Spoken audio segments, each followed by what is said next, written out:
여러 가지의 우여곡절들을 이것저것 다 경험해보고 나서 말씀이신 하나님을 살아계신 인격으로 인생 동안 누리고 체험한 그런 결과를 인생의 말미에서 마지막 유언시로 남겨두었던 사무엘하 22장 말씀을 우리가 상고하고 있는데, 이런 말씀들이 신앙인으로서는 최고의 경지에 오른 다윗의 인생을 다 반영하고 보여주는 것처럼 우리도 이와 같이 높은 구원에 이르고 온전한 구원을 얻어서 동일한 찬양시가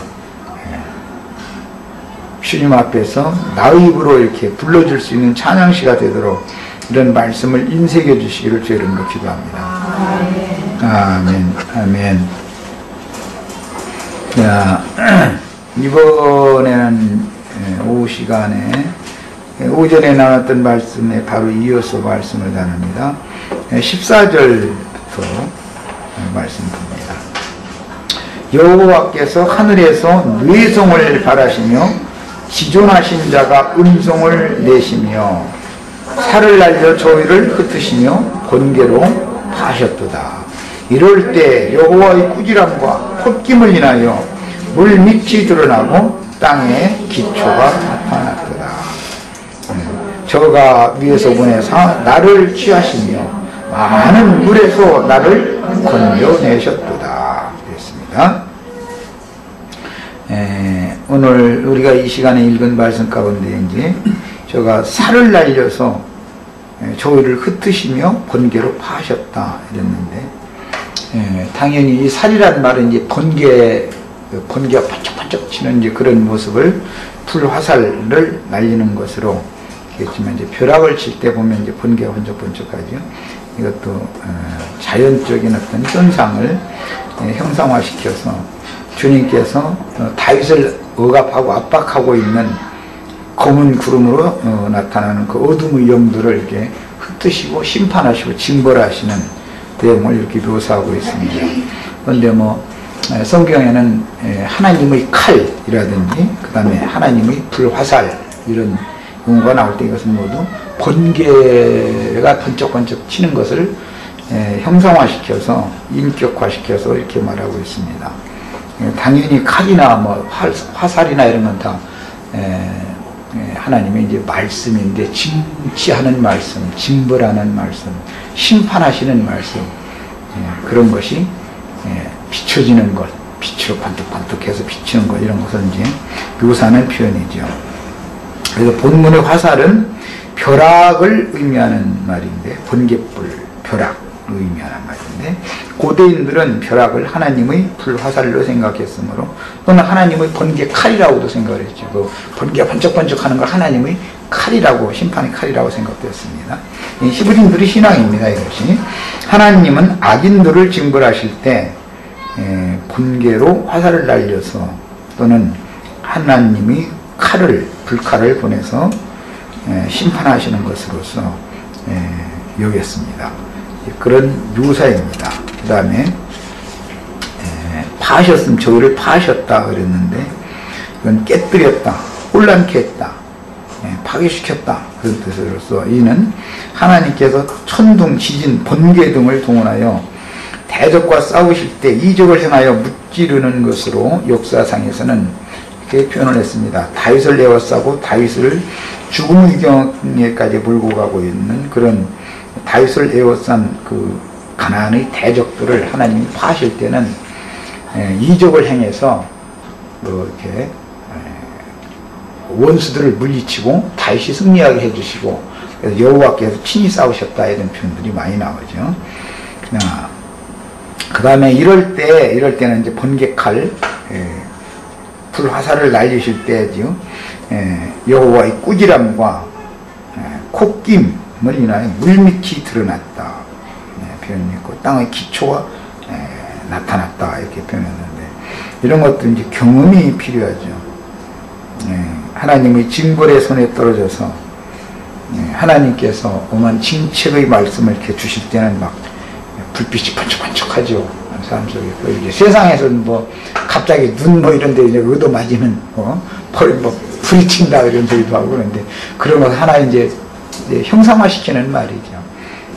하나님의 인간의 잘못을 하나님이 인간의 삶에 개입하셔서 징벌을 하시는 손맛을 이제 아까 누군가 매운맛을 봐야 된다 여기는 그랬는데 참 매운맛을 된맛을 한번 보면 막 불이 번쩍번쩍하죠. 이제 상징이죠. 그렇게 하다 보면은 내 속에 감춰진 모든 더럽고 악한 것들 이런 것이 물밑이 드러난다 그러지만 인간이 감춰둔 은밀한 것들이 다 드러나게 마련이죠. 하나님이 이런 방식으로 해서 사람을 구원하신다는 걸 알 수가 있습니다. 하나님은 전능하신 분이죠. 하나님 앞에는 속일 수가 없습니다. 그러니까 다 하나님 한번 네 속에 있는 거 싹 뒤집어 내놓겠다 하고 한번 개입하시면은 다 드러나게 마련이죠. 안 드러내면 딱 들춰내놓고 나서 그 다음에 이제는 도솔해 딱 하고 딱 굴복시켜버리잖아요. 그때 이제 이런 걸 한번 딱 하나님의 손에 빠져 들어가는 것이 얼마나 이제 두려운지 이런 것을 한번 딱 경험하고 나면 그 다음에는 방자에 행하지 못하죠. 참 하나님 참 지엄하신 분인 것을 이런 거 이제 경험을 하는 게 참 필요하죠. 근데 여기서는 다윗을 압제하는 원수들에게 이렇게 원수를 대신 갚아주시는 것으로 표현을 했지만 생명의 체험에서는 나의 육성을 심판하실 때 이렇게 한다는 걸 알 수가 있는 것이죠. 영혼을 구원을 하기 위해서는 육성을 심판할 때는 이런 방식으로 하시는 것이죠.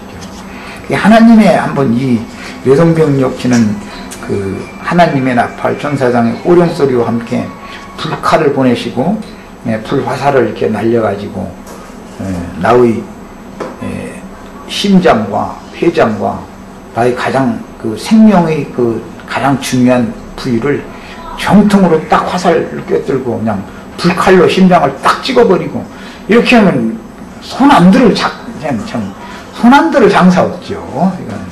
근데 그렇게 해서 이제 하나님이 그 불칼이나 불화살에 의해서 나의 심장이 꿰뚫림 당한 체험이 있어야 내가 예수와 함께 죽었다. 그리고 번개 맞아서 그 벼락 맞아버린 것은 시커멓게 타버리잖아요.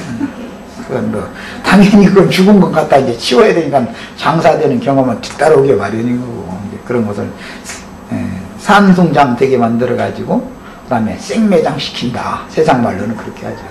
이거 이제 경험을 해봐야 로마서 6장 얘기가 뭔 말인지 알 수 있는 거죠.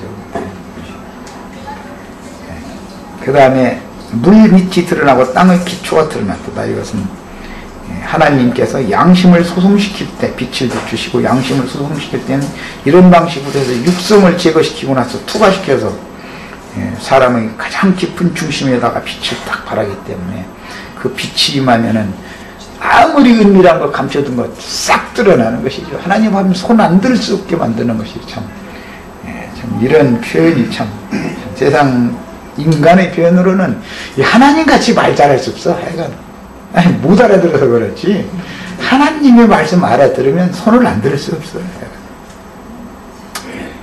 그 다음에 짙은 흑암의 구름 빛이 이렇게 드러나는 걸 형상화시킨 것이죠. 깜깜한 흑암 중에서 빠져 하면서 빛이 반짝하면 이 구름 빛이 깜깜하게 했던 이 땅 이거 딱 드러나 버리잖아요. 그런 것을 이제 형상화시켜가지고 나의 육성 속에 감춰져 있는 은밀한 모든 죄성들을 쫙 드러내버리는 것이죠.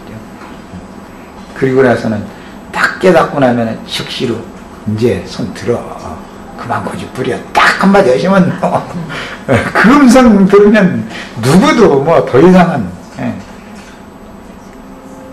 그래도 고집을 부리면 이제 남자니까 그런지 몰라도 자매님들한테 그렇게 말씀 안 하시겠지만 너 죽고 싶어? 막 이제 이러시죠.